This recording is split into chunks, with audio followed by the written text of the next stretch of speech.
이번 방송에서 제공하는 투자 정보는 투자 판단에 대한 조언입니다. 방송에서 제공하는 주식의 가치, 가격 상승 및 가격 하락에 대해서는 방송사에서 보장하지 않습니다. 시청자 여러분 안녕하십니까. 오늘장 내일장 일부 출발하도록 하겠습니다. 서정덕입니다. 시장이 여전히 관망세를 이번 주에도 보여주고 있는 상황입니다. 일단 세 가지 큰 이슈가 정리된 부분이 없습니다. 미국과 중국 간의 무역 갈등 이슈가 아직까지 정상 간의 만남 일자도 확정이 되지 않는 등 여전히 교착 상태에 빠져 있는 상황이고요. 북미 간의 핵 협상 부분, 이 부분도 지금 여러 가지 이슈들로 계속해서 새로운 국면이 접어들고 있습니다. 영국의 유럽연합 탈퇴 향방까지 아직까지 정확하게 결정된 부분이 없는 상황에서 이번 주 FOMC를 보고 가려는 부분이 있습니다. 시장은 일단 성장률과 금리 하향 부분에 대해서 시장은 예측을 하고 있는데 FOMC에서 이 부분에 대해서 그대로 반영을 하고 연내 2회에서 1회까지 금리 인상 횟수를 줄어들게 만든다면 시장은 다시금 안전자산에 대한 선호 현상이 조금씩 사라지면서 모멘텀을 가져갈 수 있다는 예측이 됩니다.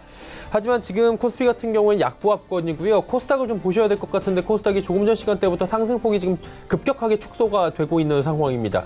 코스피는 운송장비, 화학, 그리고 유가, 중국 관련 소비주 강세를 보이는데 코스닥은 개별 종목 이슈로 지금 움직이고 있는 가운데 아무래도 제약바이오 업종들의 하락폭이 지금 커지는 종목들이 나오면서 지수가 밀려 내려가고 있는 상황입니다. 일단 월요일 시장입니다. 이번 한 주간의 이벤트 하나하나 정리해보면서 특히나 FOMC 일정까지 잡혀있는 만큼 좀 글로벌 이슈들, 굵직한 부분에 대해서 정리를 일부에서 해드리도록 하겠습니다. 함께 정리해보시면서 시장 방향성 그리고 대응 방향까지 잡아가 보시면 좋을 것 같습니다. 헤드라인 뉴스부터 전해드립니다. 2월 말 외국환 은행의 이 거주자 외화 예금 잔액이 기업들의 수입 대금 지급과 원달러 환율 상승에 따른 현물환 매도로 감소했습니다. 한국은행이 발표한 2019년 2월 중 거주자 외화 예금 동향에 따르면 2월 말 기준 외국환 은행의 거주자 외화 예금 잔액은 736억 8천만 달러로 지난 1월 말 745억 2천만 달러보다 8억 4천만 달러 줄었습니다. 이는 달러화가 비싸지자 기업들이 달러를 사는 대신 외화 예금을 깨 수입 대금을 지급한 탓으로 분석됩니다.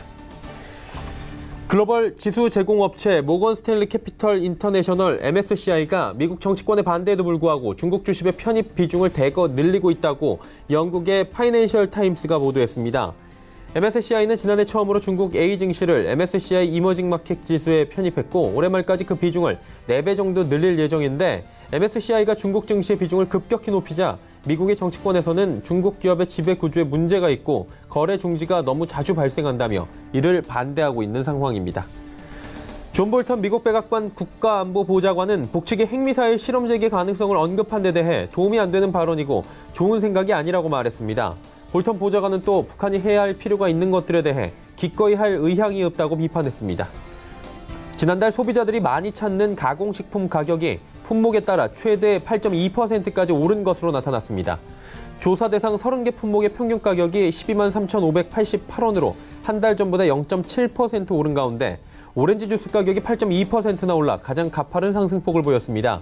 최근 3개월 동안 오름세를 보여온 두부는 지난달 3.7%나 값이 뛰었고 참기름은 3%, 식용유 2.8%, 햄 2.7%, 고추장은 2% 더 비싸졌습니다. 증시 흐름 바로 이어갑니다. 자, 코스피가 역시나 하락을 계속해서 이어가고 있는데 낙폭이 조금 더 깊어졌습니다. 아주 소폭이긴 하지만 2173.28포인트까지 빠졌는데 하루간의 흐름 정리해 보도록 하겠습니다. 자, 보시면 2183 장 초반에 2180포인트 뚫었는데 다시금 하락 추세가 좀 나오기 시작했고요. 결국에 오후장 들어서 약세로 전환이 된 모습입니다. 수급 주체 확인해 보도록 하죠. 개인 외국인 팔고요. 기관이 삽니다. 기관이 지난주에 이어서 오늘도 좀 사주는데 금융투자와 연기금의 매수가 지난주 금요일에 이어서 오늘도 계속되고 있는 모습 포착이 됩니다. 시가총액 상위 종목들의 흐름입니다. 전기전자 업종이 오늘 많이 조정이 나오는데요. 일단은 뭐 대표라고 할 수 있는 삼성전자와 SK하이닉스 1%대 내외로 지금 빠지고 있고 현대차만 지금 상승합니다. 1.65% 정도 반등이 나오네요. 6위부터 10위 종목들도 살펴보도록 하죠. 셀트리온부터 한국전력까지 모두 빠지는 가운데 LG생건이 2.65%나 올라갑니다. 오늘 중국 관련 소비주들 대량 거래가 나오고요. 지금 좋은 흐름들 가져가는 지금 시총 상위주들이 굉장히 많이 보입니다. 필두로에서 아모레퍼시픽 그리고 신세계, 호텔신라 그리고 코스닥으로 가면 파라다이스 있다 또 말씀을 한번 드리도록 하겠습니다. 다음 살펴보도록 하죠. 네이버가 올라가고요. 현대모비스도 상승 흐름 가져갑니다. 일단 현대차 관련 종목들은 지난주 금요일부터 2거래일 연속으로 상승 나오고 현대모비스의 흐름이 특히나 좋습니다. 신한지주, 삼성물산, SK텔레콤 전체적으로 소폭씩 빠지고 있는 가운데 코스닥 시장 좀 넘어가 봐야 될 것 같습니다. 코스닥 상승폭이 지금 불과 0.6포인트에 그치고 있습니다. 748.96인데 하락 전환될 확률이 굉장히 높습니다. 지금 이대로면 하루간의 흐름 정리하겠습니다.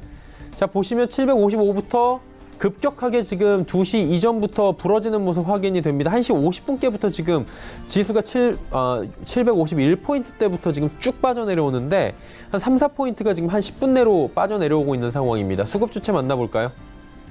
보시면 개인이 12억 원 매도, 기관이 188억 원 매도, 외국인은 308억 원 순 매수 지금 잡히고 있는데 기관 투자자 가운데서는 금융투자 연계금이 사주고요. 투신 쪽에서 주로 좀 많이 팔고 있는 모습 포착이 됩니다. 시총 상위주들입니다. 일단 셀트리온 헬스케어가 상승하지만 CJNM 낙폭 더 커졌고요. 바이로메드도 30만 원 이탈됐습니다. 포스코캠텍도 6만 3천 원대까지 밀렸는데 신라젠만이 지금 1.06% 반등폭이 살짝 나오고 있는 상황입니다. 다음 살펴보도록 하죠. 6위부터 10위 종목들입니다. HLB, 펄어비스, 코오롱티슈진 빠지는데 특히나 HLB가 3%대로 빠지고요. 오늘 보톡스 관련주들은 그나마 선방합니다. 스튜디오 드래곤 역시 9만 3천 원대까지 다시 반등 나오고요. 다음을 살펴보도록 하겠습니다. 11위부터 15위 종목들. 일단 파라다이스의 상승폭은 지수가 하락하는데도 불구하고 하락 부근까지 갔는데도 불구하고 5%가 넘게 급등 나옵니다. 중국현 종목들 오늘 잘 달리고요. 제넥신 2%대 하락, 셀트리온 제약도 지금 하락 전환이 돼 있는 상황입니다. 다음 살펴보도록 하죠.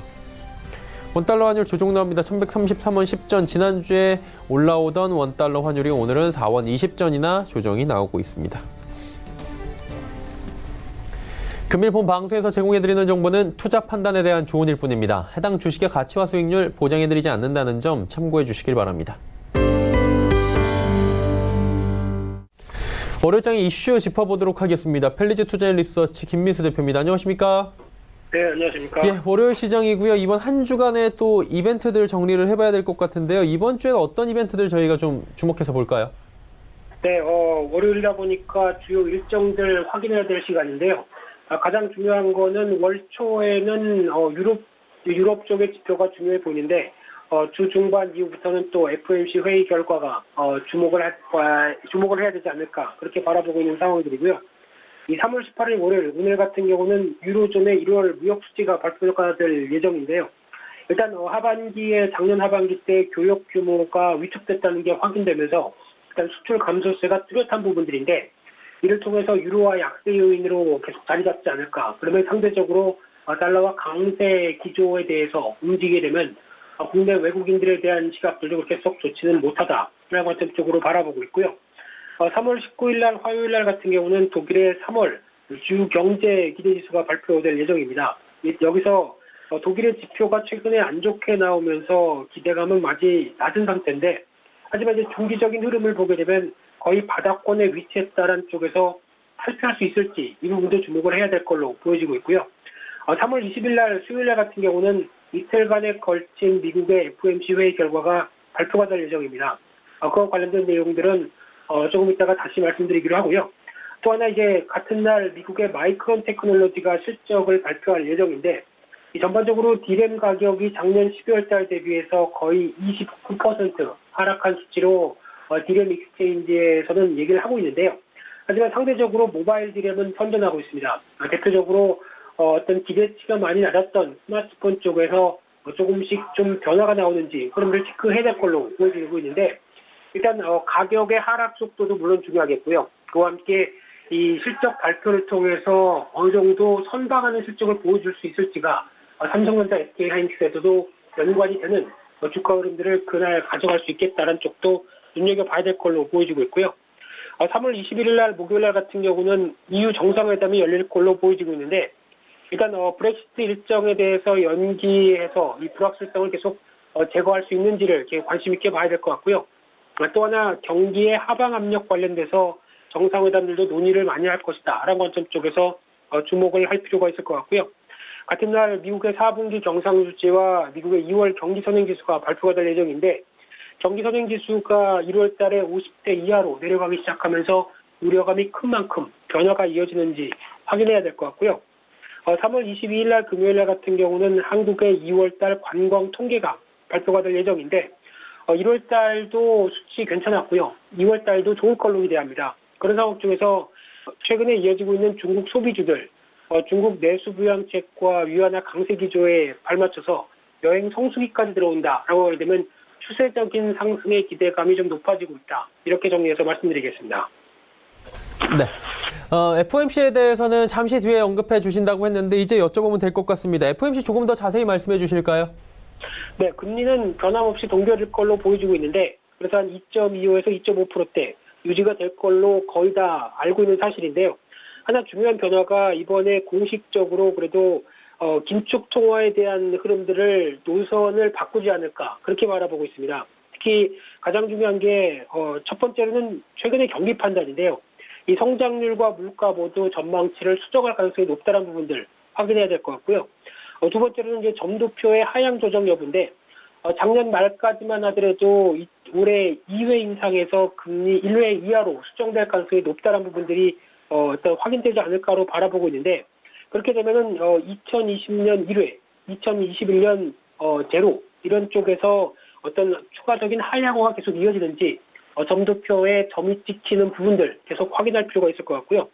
세 번째로는 연내 대차대조표의 축소를 공식화하지 않을까 생각되고 있습니다. 그런 상황이라고 하게 되면 그동안 약 한 4조 달러가 넘게 양적 완화로 인해서 풀렸는데 이번에 한 1조 달러 정도 회수하고 끝난다라고 하게 되면 여전히 시장의 유동성은 넘쳐난다라는 관점 쪽으로 바라보고 있고요. 마지막으로 네 번째는 금융위기 이후에 평균 2% 물가 달성으로 정책 목표를 완화하지 않을까라고 보여지고 있는데 그런 차원에서 경기 정점을 통과한 이후에 물가 수준에 대한 압박들이 상당수 낮아졌다라는 쪽에 대한 변화가 나오는지 주목해야 될 것 같고요.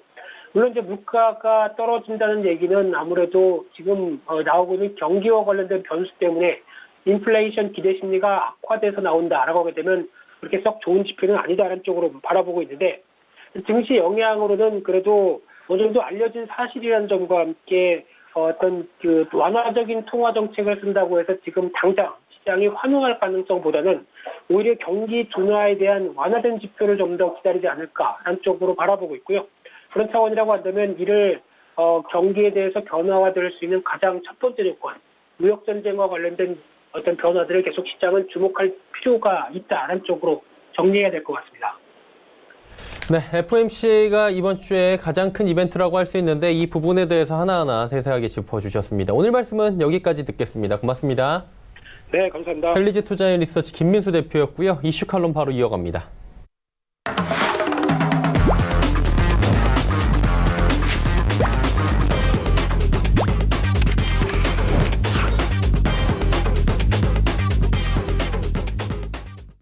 이슈 칼럼 바로 이어가도록 하겠습니다. GFM 투자연구소 이진우 소장과 함께합니다. 선생님 안녕하세요. 네, 안녕하세요. 예, 양회부터 바로 이제 여쭤보면서 출발하도록 하겠습니다. 양회가 끝이 났는데 일단은 뭐 경기 부양책이 또 역시나 어마어마하게 쏟아진 것 같더라고요. 뭐 우리 시장의 파급력이 그래도 좀 있진 않을까라고 생각이 드는데 유념해서 볼 부분이나 양회 어떻게 보셨는지 좀 여쭤볼까요? 네, 지난 15일날 금요일날 양회 이제 폐막을 했죠. 전인대 폐막을 하면서 리커창 총리의 기자회견이 있었습니다. 첫 번째 슬라이드 보내드린 거 한번 띄워주신다면은 제목을 그렇게 잡았습니다. 뜨겁지는 않게. 그러나 가라앉는 것은 절대 방치 안 하겠다. 중국의 경기나 금융시장 상황을 다 포괄해서 저렇게 얘기할 수 있겠습니다. 어쨌거나 중국 경제에 하방 압력이 있다는 얘기는 계속 했고요. 그리고 시장 활성화를 위해서 이제 총력을 다하겠다. 그렇게 하면서, 이래저래 나오는 얘기는 또 4조를 위한 규모입니다. 어떤 식의 계산인지는 모르겠으나, 그 규모 자체는 2008년 금융위기 때 중국이 쏟아부었던, 돈이죠. 그런데 이제 일단 다가오는 느낌은 그때만큼 그렇게, 이렇게 시장을 막 불을 붙인다고 할까, 그 정도는 아닌 것 같고, 뭔가 이래저렇게 만들어낸 숫자 같은 느낌은 듭니다. 리커창 총리의 그 기자회견 장면의 사진이기도 한데, 확실히 지난번에도 언급한 바와 같이 작년보다는 훨씬 표정에 여유가 있고, 뭔가 좀 위상에 변화가 있다는 느낌은 듭니다. 뭐 그러나 어쨌거나 공산당의 정부가 내놓은 그 안들에 대해서 이번에는 기권은 몇 표 있었지만 반대 한 표도 없었다 하는 측면에서 시진핑 주석의 권위는 여전하다 이런 분석도 있는데, 그 레토릭들을 보시면은 성장률이 합리적 범위를 벗어나게 내버려두지 않겠다 이런 표현이고요. 너무 내려가는 것은 절대 안 되지만 그렇다고 합리적 범위, 누구나 생각해도 이거 8% 10%는 중국도 힘들다는 거 아니겠습니까? 억지로 만들어낸 숫자는 아닐 것이라는 얘기고, 양적 수단과 가격 수단을 다 쓰겠다 하는 얘기는 양적 수단은 지준율 인하 내지는 유동성 공급을 갖다 이렇게 늘리는 거 이런 쪽이겠고요. 가격 수단 이제 금리 인하 이런 것도 전개할 수 있다. 그렇지만 이제 양적 완화라든지 대규모 재정 지출 같은 과도한 재정 부양책은 그 후과가 두렵기 때문에 그 유혹은 거부하겠다 이런 정도입니다. 근데 제가 개인적으로 느끼는 이번 양해는 두 번째 슬라이드 한번 보여주신다면요. 저게 지금 전인대 대회장은 그렇게 의리한데 외신 기자를 포함한 그 숱한 기자들이 지금 저 모습으로 취재를 하는 모습인데요. 무슨 처음에 6%에서 6.5% 구간 성장률 제시하고 했을 때 그거 이제 확인하고 이제 보도하기 위해서 저러는 모습입니다. 스모그에도 시달리고 양해 기간 동안에는 전국에 어지간한 공장 다 스톱하니까 좀 평소보다는 스모그나 미세먼지가 좀 적을 것 같았는데 이번에는 양해 기간에도 굉장했죠. 우리나라도 그게 그대로 서풍 타고 건너와서 역대 최악의 스모그에 시달리기도 했습니다만 외신 기자들이 못 보고 못 들었다 이런 신문의 헤드라인이 의미하는 바는 대충 너무 관심 가지 말아주세요 하는 정도로 저는 그렇게 보고 있습니다. 네. 일단 중국 쪽 여쭤봤고요. 이제 미국 쪽 한번 바로 가보도록 하겠습니다. FOMC 당장 이제 내일부터 양일간 열리는데 일단 완화적인 통화 정책 기조 시장에서 예측하기로는 지금 성장률도 낮출 것으로 보이고 금리 기조도 좀 완화적으로 가져가실 것이다 이렇게 보고 있는데 어떻게 보세요? 예, 아마 오늘 내일은 미국 시장도 아마 조용할 것 같습니다. 일단 FOMC 특별한 것이 나오기 힘든 국면이죠. 작년 4분기 그렇게 악다구니를 쓰듯이 즉 트럼프 대통령에게 마치 마음 먹고 달려들듯이 하던 파월 의장이 1월 들어서 1월 초부터 1월 3일이었죠. 전미경제학회에서의 그 연설을 통해서 확 달라졌고 그것이 1월 FOMC에서도 확인되었다시피 연준은 이제 시장이 망가지는 쪽으로는 절대 어떤 레토릭을 구사하거나 정책을 갖다 움직이지 않을 것 같다 하는 생각인데요. 이번에 이제 궁금한 거는 점도표입니다. 세 번째 슬라이드 한번 보여주신다면은 글로벌 모니터에서 잘 정리된 그림이라서 이렇게 캡처해 왔는데요. 지금 이제 빨간색으로 되어 있는 부분이 이른바 중간값입니다. 지금 현재 2018년 제일 왼쪽 칸에 보시면은 2에서 2.5 사이에 지금 점들이 모여 있죠. 지금 연방기금 금리가 2에서 2.5 사이입니다. 상단이 2.5죠. 그리고 2019년 두 번째 칸에 빨간색으로 찍혀 있는 중간값이 두 칸 위에 있으니까 애초에 작년 12월 FOMC 때 제시했던 금년의 금리 인상 가능성은 2회였죠. 두 번. 그러나 이제 이것이 중간값이 한 칸 정도 내려갈 것이냐 정도까지 이제 시장은 예상하고 있는 거죠. 그 정도는 충분히 가능한데 지금 2019년 칸에서 이렇게 보면 제일 아래쪽에 찍혀 있는 두 개 점, 즉 현 레벨에서 더 이상 금리 올리지 말자 하는 위원이 2명 있었다는 의미인데 저 중에 한두 명이라도 한 칸 더 내려오는 상황이 된다면은 그게 이제 시장에 조금 더 또 불을 지펴줄 수도 있겠죠. 만약에 점이 하나 더 내려오는 사람이 있는데도 불구하고 증시가 더 못 간다면은 그때 가서는 또 이른바 시황에서는 연준의 금리 인하 가능성까지 이미 다 선반영되었다 정도가 되겠는데요. 그리고 이제 양적 축소 대차 대조표를 줄여나가는 그 정책에 대해서 조금 더 선명한 스케줄이 제시되지 않을까 싶습니다만 결국 지금 연준은 그렇게 보입니다. 다음 사진 한번 보여주시면은요. 저게 파월 의장을 갖다가 이제 옐렌 의장 후임으로 연준 의장으로 지명한다는 것을 갖다가 트럼프 대통령이 공식적으로 발표할 때의 사진 중에 하나죠. 특유의 저 트럼프 대통령의 상대방의 손을 움켜쥐는 저 악수 스타일이나 뭐 체구에 있어서나 그리고 어떤 표정에 있어서나 뭐 저는 그렇게 보입니다. 내가 당신 임명권자야. 당신은 내 모섬이야. 알지? 하는 뭐 그런 어떤 느낌인데, 결국 작년 10월 이후 12월 크리스마스 이전까지의 그 급락 과정, 그때 결국 연준은 뭐 두 손 두 발 들었다는 것이고, 어떻게 보면 연준은 사실상 지금 이제 시장이 별로 두려워하지 않는 존재가 되었습니다. 그러니 시장 좀 흔들리면은 이 친구들은 언제든지 완화적으로 시장 띄우는 쪽으로 돌아서고 뭐라도 할 수 있는 집단, 뭐 이렇게 지금 뭐 인식되고 있지 않나, 뭐 그렇게 보고 있습니다. 결론은 연준이 독립기구로서의 정체성은 확실하게 이번 트럼프 정권 안에서는 잃었다라고 봐도 무방할 것 같은데, 이제 뭐 2회에서 1회로 인상도 점도표도 지금 내려올 확률도 굉장히 높다라고 보시는 거잖아요. 그렇다면 이제 9월 인상론에 대해서 요즘에 얘기가 나오고 있는데 9월 이후에 인상된다는 건 것 같아요. 이거 어떻게 봐야 되는 겁니까? 지금 같은 시장 분위기가 예. 계속 간다면은 뭐 지수가 계속 오르고 뭐 200일선 회복하고 골든 크로스도 나고 뭐 비행기가 5개월 사이에 두 차례나 떨어져도 보잉 주가는 오히려 단기 급락에 따른 저가 메리트가 뭐 유망하다, 이런 식의 어떤 추천 종목으로 올라오는 이런 분위기라면은, 그렇게 한다면은 9월쯤 가서는 좀 과열됐다 하는 차원에서 또 연준이 한 번 정도 금리는 올릴 수는 있겠죠. 만약 그 이전에 시장 자체가 무슨 이유에 있건 간에 자체적으로 무너진다면은 연준 금리 못 올릴 것 같습니다. 네, 뭐 9월쯤 갔는데 계속해서 잘 살아나면 한번 브레이크 거는 쪽에서 한번 줄 수도 있겠지만, 일단 뭐 시장에 대한 얘기를 들어봤고요. 이제 자연스럽게 국내 시장으로 와보도록 하겠습니다. 1분기 실적 발표가 벌써 다가오고 있는 상황인데 시간 참 빠른 것 같은데, 사실 1분기 뭐 좋지 않을 것이다 작년부터 얘기 나왔지만 실제로 다가와 보니 더 안 좋을 것이다, 이런 암울한 전망들이 많이 나오고 있는 것 같아요.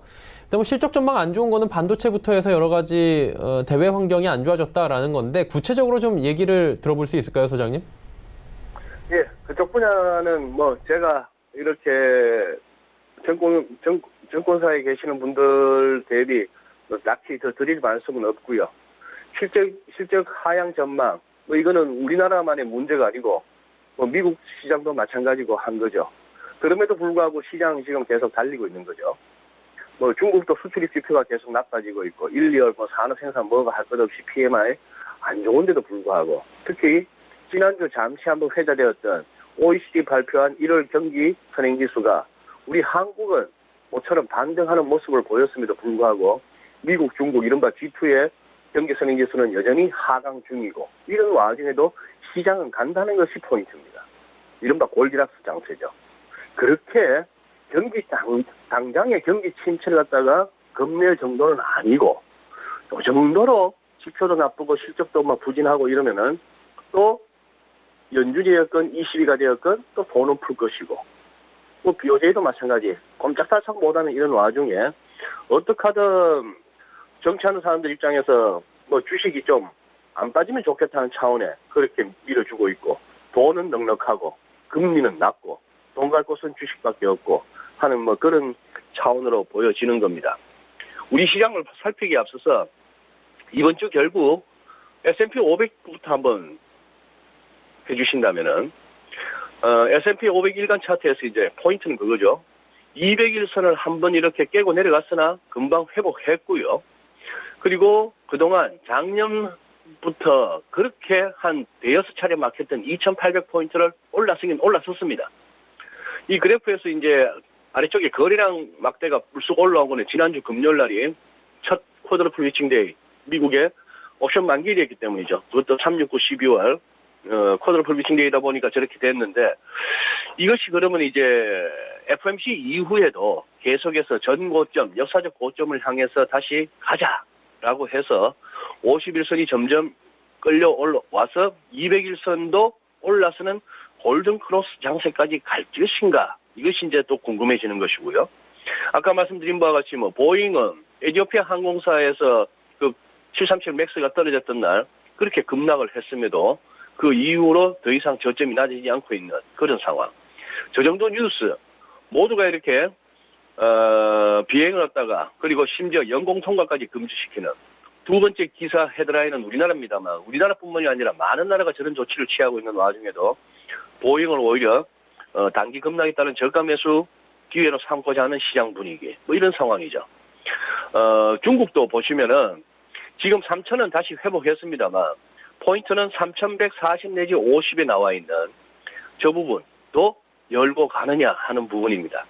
아래쪽 거래량 막대를 보시면은 중국 시장 지금 하루에도 몇 차례 샀다 팔았다 하는 개인 투자자들이 많지 않겠나 싶을 정도인데 저렇게 화끈하게 간다장에 지금 막 뛰어드는 세력과 이 정도 왔으면 지금 좀 한번 차익 실현해야 되지 않는가 하는 세력 간에 치열한 손바뀜이 일어나고 있는 게 거래량 막대에서 나타나고 있죠. RSI 같은 데서는 굉장히 단기 과열 양상이 보입니다만 저긴 또 중국이니까 그런 상식적인 접근이 좀 불가능한 시장이죠. 한번 추이를 지켜보셔야 되겠고 코스피는 200 선물 차트를 모처럼 한번 가져와 봤습니다.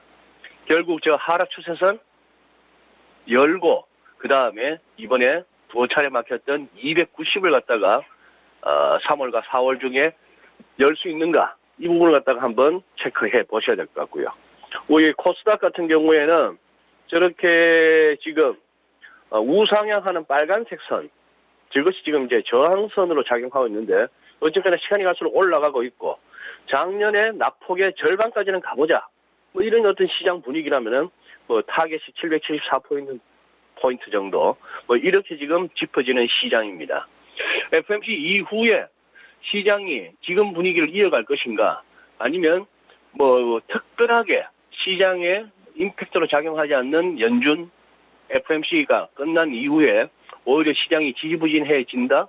그렇다면은 조금 또 선반영 이런 식의 논리가 나올 것 같은데요. 현재 앞서 말씀드린 이런 것들이 지금 시장이 노리고 있는 단기 타깃이라고 보시면 될 것 같습니다. 네, 단기 타겟 지수들까지 쭉 정리를 일목요연하게 해주셨는데 이제 소장님께서 가장 잘 아시는 여러 가지 분야가 있겠지만 환율 부분에 대해서는 정말 저희가 많이 여쭤보고 있는데 지금 1131원대까지 오늘은 조정이 좀 나왔는데 아직까지는 그 달러가 좀 강하단 말이죠. 환율은 어떻게 좀 저희가 봐야 될까요? 마지막으로.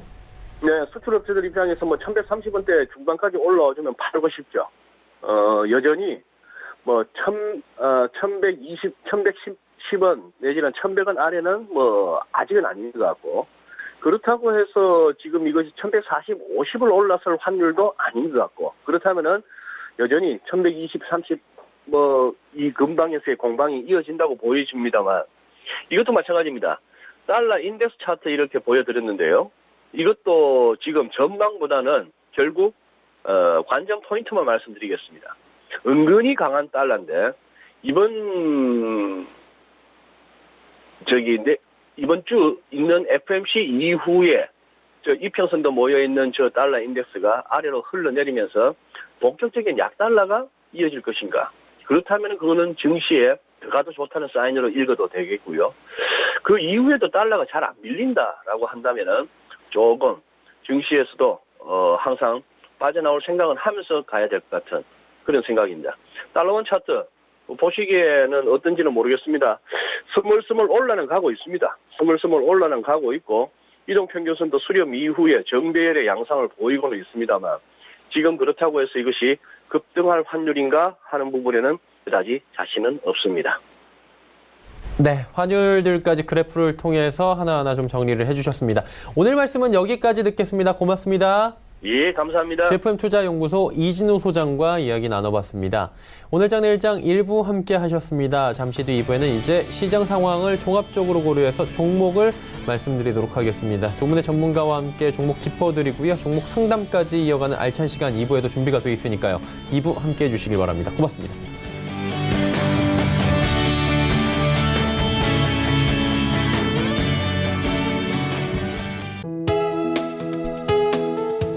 방송에서 제공하는 투자 정보는 투자 판단에 대한 조언입니다. 방송에서 제공하는 주식의 가치, 가격 상승 및 가격 하락에 대해서는 방송사에서 보장하지 않습니다.